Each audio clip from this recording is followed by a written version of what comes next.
اللہ نے حضور کو وہ حسن عطا کیا کہ اگر حضور علیہ الصلوۃ و تسلیم کا حسن کما کہو کوئی پڑھ لے یا سن لے تو حضور صلی اللہ علیہ وسلم کے حسن کا شہدا ہو جائے، اور پھر وہ کسی کے حسن کے آگے جو ہے وہ اللہ اکبر اپنے ایمان کا سودا نہ کرے۔ صحابہ کرام رضوان اللہ تعالی علیہ مجمعین میں حضرت سیدنا ابو ہریرہ رضی اللہ تعالیٰ عنہ کا فرمان ہے کہ میں نے اللہ کے حبیب صلی اللہ علیہ وسلم کو دیکھا، حضور اتنے خوبصورت تھے کہ حضور سے خوبصورت میں نے کوئی چیز نہیں دیکھی۔ حضرت ابو ہریرہ کا فرمان تو سنیں، غور سے سنیں، کہتے ہیں کہ میں نے اللہ کے حبیب سے بڑھ کر کسی چیز کو حسین و جمیل نہیں دیکھا۔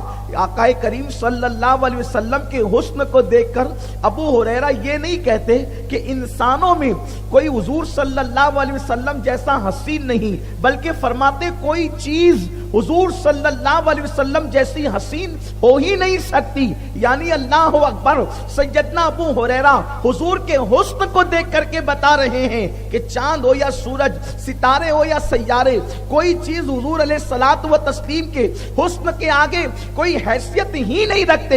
اسی لیے تو امام کہتے ہیں اللہ اکبر، خورشید تھا کس زور پر، کیا بڑھ کے چمکا تھا قمر، بے پردہ جب وہ رخ ہوا، یہ بھی نہیں وہ بھی نہیں، سب کے حسن پھیکے ہیں جب تک کہ حسن مصطفیٰ صلی اللہ علیہ وآلہ وسلم کی ملاوٹ نہ ہو۔ میرے آقا صلی اللہ علیہ وسلم کے دیوانوں، اللہ کے حبیب صلی اللہ علیہ وسلم کی محبت، حضور کا عشق، حضور کی الفت آج لوگوں کے دلوں سے کم ہوتی جا رہی ہے۔ اس کی وجہ یہ ہے کہ بازار حسن اس طریقے سے اس کی دکانیں لگی ہوئی ہے، کئی فلموں کے اندر حسن کے چرچے ہو رہے ہیں، کئی سیریلوں کے اندر حسن کے چرچے ہو رہے ہیں، گناہوں کو اتنا حسین بنا کر پیش کیا جا رہا ہے کہ آج اپنے نوجوان اپنے آپ کو گناہوں سے بچا نہیں پا رہے ہیں۔ اور یاد رکھیں، پہلے سے اگر دل میں کوئی بس جائے تو پھر کسی کی گنجائش نہیں رہ جاتی۔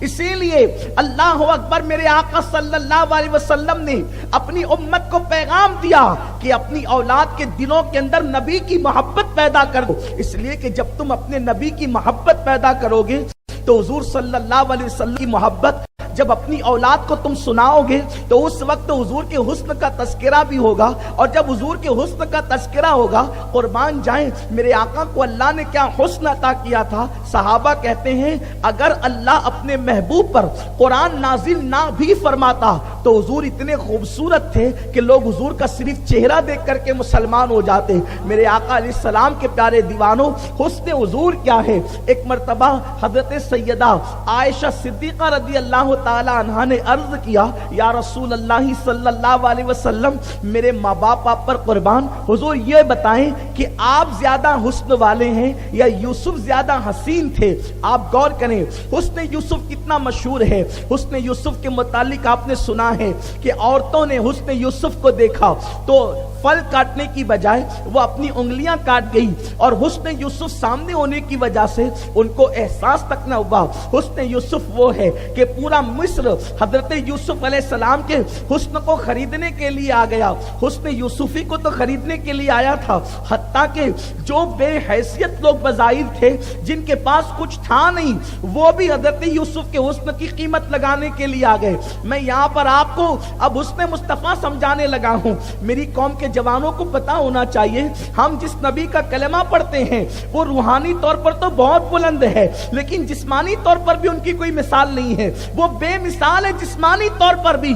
آپ اندازہ کریں، ام المومنین عائشہ صدیقہ کہتی ہے حضور آپ زیادہ حسن والے ہیں یا حضرت یوسف علیہ السلام کا حسن زیادہ تھا؟ میں حضور کا فرمان عرض کروں اور اس کے بعد پھر آپ کو حسن یوسف اور حسن مصطفیٰ میں تقابل کر کے دکھاؤں کہ اس حسن کا عالم کیا ہے۔ توجہ کریں، حسن مصطفیٰ صلی اللہ علیہ وسلم کو دیکھ کر حضرت ام المومنین عائشہ صدیقہ جو اپنے وقت کی فقیہ ہیں، مفتیاں ہیں، علم اللہ نے بے مثال عطا فرمایا ہے. کہتے ہیں حضور آپ زیادہ حسن والے ہیں یا یوسف زیادہ حسن والے تھے؟ آقا نے بس اتنا کہا کہ اللہ نے میرے حسن کا آدھا میرے بھائی حضرت یوسف کو عطا فرمایا ہے. اب آپ اندازہ کریں جس کو آدھا دیا اس کے آگے مصر کی عورتوں نے انگلیاں کاٹ لی. اللہ نے جس کو مکمل حسن بنا کر کے بھیجا ہو, جس کا حسن بے مثال ہو, اس کی شان کیا ہوگی. اور حسن یوسف کے متعلق کہا جاتا ہے جب وہ کھانا کھاتے تھے تو لقمہ حلق کے نیچے اترتا نظر آتا تھا, جب وہ پانی پیتے تھے تو پانی اترتا ہوا نظر آتا تھا. حسن یوسف کے معاملے میں بہت زیادہ داستانیں مشہور ہیں اور جو ہے وہ بہت ساری باتیں کہی جاتی ہے, لیکن آپ سے پوچھنا چاہتا ہوں اب آئیے حسن یوسف اور حسن مصطفیٰ صلی اللہ علیہ وسلم کو دیکھیں. اللہ اکبر. حسن یوسف کی شان یہ ہے, حسن یوسف دیکھ کر لوگ وہاں خریدار بن کر کے آتے ہیں, حسن یوسف پر لوگ خریدنے کے لیے آتے ہیں, حسن مصطفیٰ پر لوگ بکنے کے لیے آتے ہیں. دونوں میں فرق آپ دیکھیں. اللہ اکبر, کیا شان ہے حسن مصطفیٰ کی. حسن مصطفیٰ پر لوگ بکنے کے لیے آتے ہیں, اس لیے کہ خریدنا, حالانکہ وہ نہیں جان رہے تھے کہ یہ یوسف صدیق پیغمبر ہے, لیکن اس وقت تو بات صرف حسن کی تھی. حتیٰ کہ چرخا کاٹنے والی بڑھیا بھی آ گئی سوت لے کر کے, میں نے بھی یوسف کو خریدنا ہے. مصر کا بادشاہ بھی آ گیا, میں نے بھی یوسف کو خریدنا ہے. عورتیں مرد سب آ گئے, ہم نے یوسف کو خریدنا ہے. حسن یوسف کو خریدنے آتے ہیں, حالانکہ کوئی خرید نہیں پاتا, شان نبی یہ ہے, لیکن حسن مصطفیٰ پر بکنے آتے ہیں. اچھا, حسن یوسف کو خریدنے کے لیے مصر کا بادشاہ آتا ہے, حسن یوسف کو خریدنے کے لیے مصر کا بادشاہ آتا ہے, اور حسن یوسف کو خریدنے کے لیے کبھی مصر کی وہ چرخا کاٹنے والی بڑھیا آتی ہے, اور حسن مصطفیٰ پر بکنے کے لیے کبھی حبشہ کا بادشاہ نجاشی آتا ہے, کبھی عرب کا سردار ابو بکر صدیق بن کر کے آتے ہیں, کبھی عمر ابن خطاب بن کر کے آتے ہیں. اس کے بعد آپ دیکھیں حسن یوسف پر انگلیاں عورتوں کی کٹتی ہے, کاٹی نہیں جاتی, اور حسن مصطفیٰ پر عرب کے مرد اپنے سروں کو کاٹتے نہیں ہیں بلکہ کٹا دیتے ہیں. حسن یوسف پہ کٹی. مصر میں انگشت زنا سر کٹاتے ہیں تیرے نام پہ مردان عرب.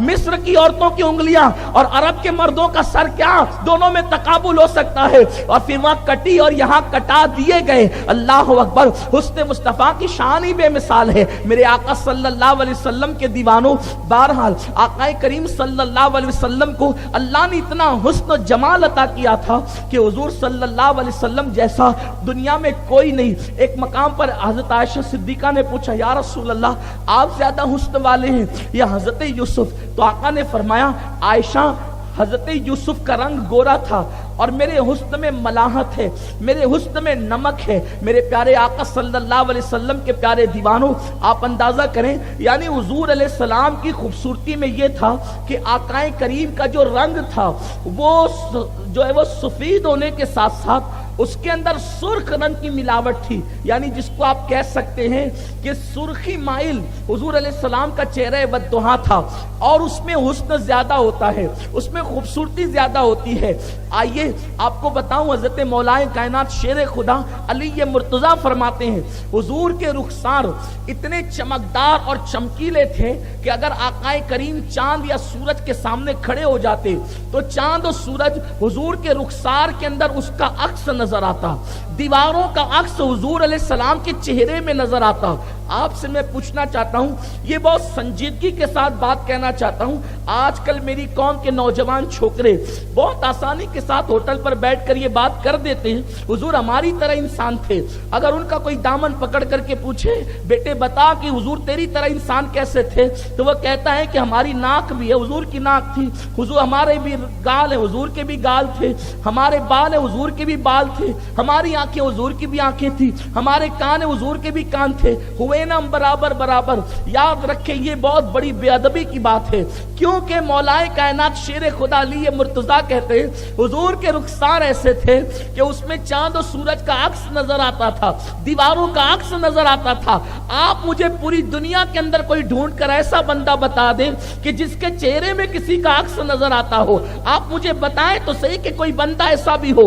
اس سے پتہ چلا کہ ظاہر میں بھی میرے اللہ نے اپنے محبوب کو کسی کی طرح نہیں بنایا, بلکہ حضور علیہ الصلوۃ والتسلیم کا حسن مبارک وہ تھا, خدا کی عزت کی قسم, جو دیکھ لیتا تھا, بات دیکھنے کے جو دیکھ لیتا تھا وہ کلمہ پڑھنے پر تیار ہو جاتا. آپ کہیں گے دیکھا تو ابو جہل نے بھی، اللہ نے اپنے محبوب کے رخ انور پر اپنی غیرت کے 70,000 پردے ڈال رکھے تھے. اللہ نے محبوب سب کو دکھایا نہیں، اور جس کو دکھایا پھر اس کو کافر رکھا نہیں. محبوب کو دکھایا سب کو نہیں، اور جس نے دیکھ لیا پھر وہ کافر رہا نہیں، پھر وہ کلمہ پڑھنے کے بعد مسلمان ہو گیا. بلکہ خدا کی قسم آج بھی جو دیکھ لیتے ہیں اللہ تبارک و تعالیٰ ان کو بھی ایمان کی دولت عطا کر دیتا ہے. آج بھی حضور علیہ السلام کا معجزہ یہ ہے. تو میرے آقا صلی اللہ علیہ وسلم کے دیوانوں، حضرت مولا کائنات کا فرمان آپ نے سنا کہ حضور کے رخسار میں چاند و سورج تیرتے نظر آتے تھے. اس کے بعد جب واقع افق پیش آیا، یہ اس کی تشریح نہیں کرنا چاہتا اس لیے کہ اس کے اتنا وقت ہمارے پاس نہیں ہے. مدینہ منورہ میں منافقین نے ایک بے سر پیر کی بات اڑا دی تھی، تو اس وقت اللہ کے رسول صلی اللہ علیہ وآلہ وسلم نے ارشاد فرمایا تھا اپنے 4 یاروں سے کہ اس مسئلے میں تم کیا کہتے ہو. تو اس وقت سیدنا ابو بکر صدیق رضی اللہ تعالیٰ نے تو چونکہ چپ رہے، لیکن سیدنا فاروق اعظم بولے. پھر حضرت عثمان غنی نے یہ فرمایا کہ یا رسول اللہ، جب آپ کا سایہ زمین پر نہیں پڑتا، دیکھو یہ صحابی جو حضور کو دیکھنے والے وہ کہہ رہے ہیں یا رسول اللہ، تفاسیر اٹھا کر کے آپ دیکھیں، جب آپ کا سایہ زمین پر نہیں پڑتا اس لیے کہ کوئی آپ کے سائے پہ پیر نہ رکھ دے، تو اللہ کو جب سائے پر پیر رکھوانا گوارا نہ ہوا تو یا رسول اللہ آپ کے حرم میں کوئی مداخلت کرے یہ اللہ کو کیسے گوارا ہو سکتا ہے. یہ بات کون کہہ رہا ہے؟ حضرت عثمان غنی کہہ رہے ہیں. یعنی حضور کا جسم اقدس اتنا لطیف تھا، حضور کا جسم پاک اتنا لطیف اور منور تھا کہ حضور صلی اللہ علیہ وسلم کے جسم اقدس کا سایہ زمین پہ نہیں پڑتا تھا. یہ بات بہت سارے صحابہ سے مروی ہے، حالانکہ اس میں بہت ساری احادیث ضعیف ہے، لیکن ضعیف احادیث فضائل اعمال میں مقبول ہوتی ہے.